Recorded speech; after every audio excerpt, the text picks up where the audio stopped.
পর্যায়ে বুড়িমা ডাক দেয়া বলতেছেন, রে বাবা, তোমাকে দেওয়ার মতো কিছু নাই, তবে ও বাবা যুবক, তোমাকে দুইটা উপদেশ দিয়ে যায়। এই দুইটা উপদেশ যদি যতদিন মেনটেন করে চলতে পারবা, দুনিয়ার কেউ তোমাকে হালাক করতে পারবে না। এক পর্যায়ে বুড়িমা ডাক দেয়া বলতেছেন, রে বাবা, ওই যে মক্কা নগরের মধ্যে ওই যে পাগল মোহাম্মদ, ওই মোহাম্মদের কাছে কোনোদিন যাইবা না। মোহাম্মদুর রাসূল মোহাম্মদের কাছে কোনোদিন যাইবা না। মোহাম্মদ একজন পাগল। এক পর্যায়ে কথোপকথন হলো। কথোপকথন হওয়ার পর এক পর্যায়ে ডাক দেয়া বলতেছেন, বুড়িমা ডাক দেয়া বলতেছেন, এ বাবা, তোমার বাবার নাম কি, তোমার মায়ের নাম কি? মুহাম্মাদুর রাসূলুল্লাহ সাল্লাল্লাহু আলাইহি ওয়াসাল্লাম এবার আর চুপ করে বসে রইলেন না।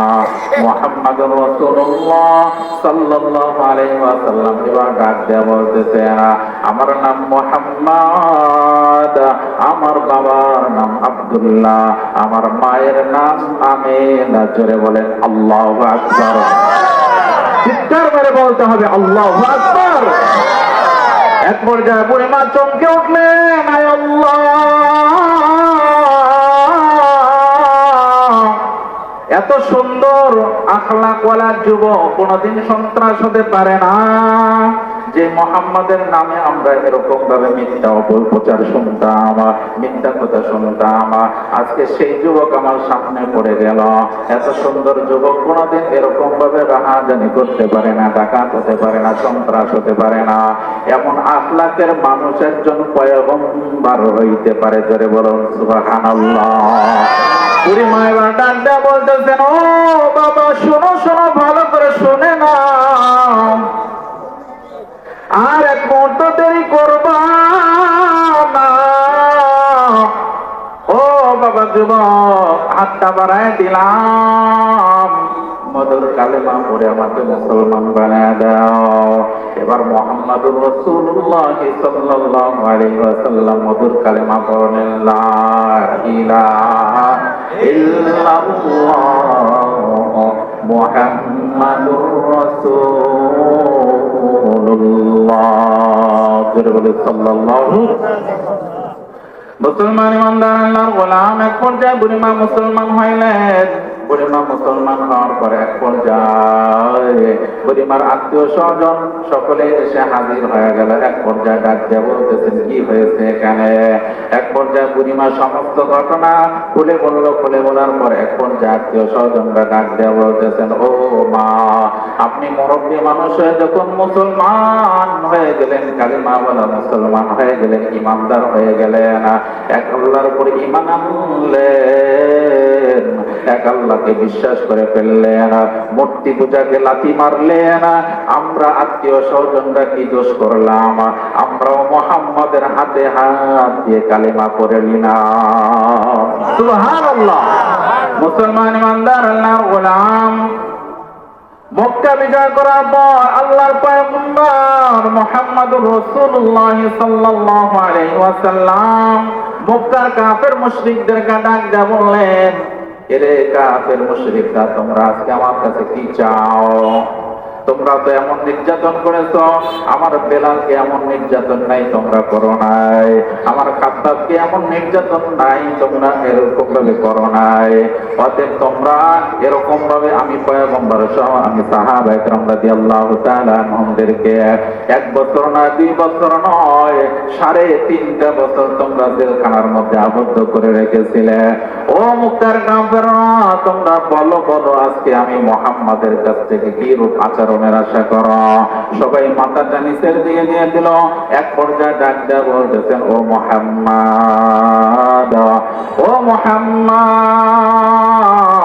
আজকে আমরা তোমার কাছে এমন আচরণ আশা করতেছি, বাপ পুত্র, বাপ আর সন্তানের মধ্যে যে মুআমালাটা হয়, ভাই আর এরকম ভাবে ছোট ভাইয়ের মধ্যে যেই সম্পর্ক হয়, চাচা এবং ভাতিজার মধ্যে সেই সম্পর্ক, যেই সম্পর্কটা হয়, এরকম ভালোবাসার মুআমালা আমরা আশা করতেছি। যেটা বলো সুবহানাল্লাহ।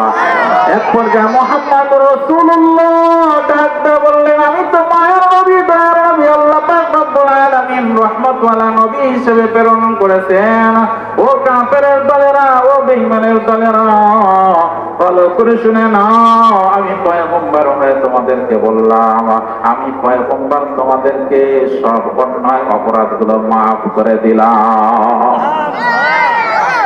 আর শাহিন থেকে আল্লাহ পাক রব্বুল আলামিন ডাক দিয়ে বললেন, আল্লাহ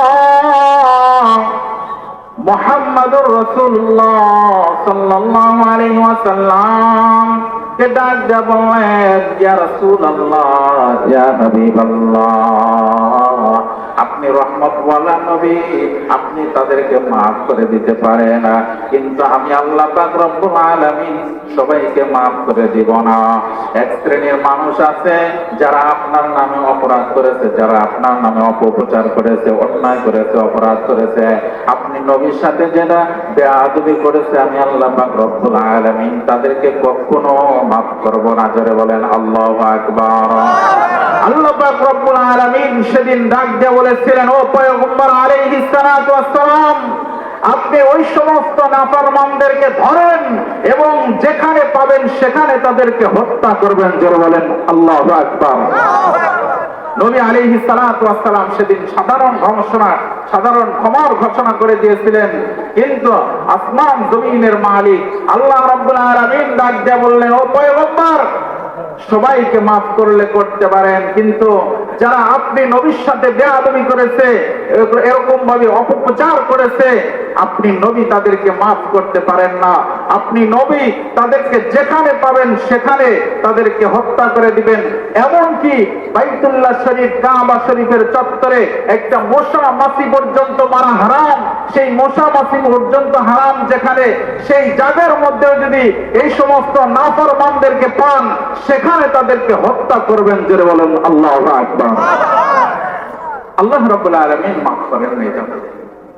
সেজন্য যুগে যুগে যারাই নবী আলাইহিস সালাতু ওয়াস সালামের সাথে বেয়াদবি করবে অবশ্যই তাদেরকে শাস্তির আওতায় আনা দরকার। কথা বলুন ঠিক কিনা?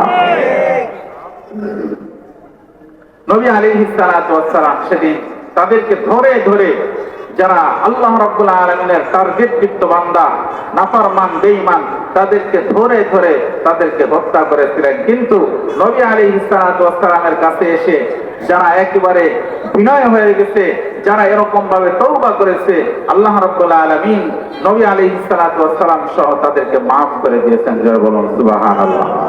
আর চিৎকার মেরে বলেন সুবহানাল্লাহ।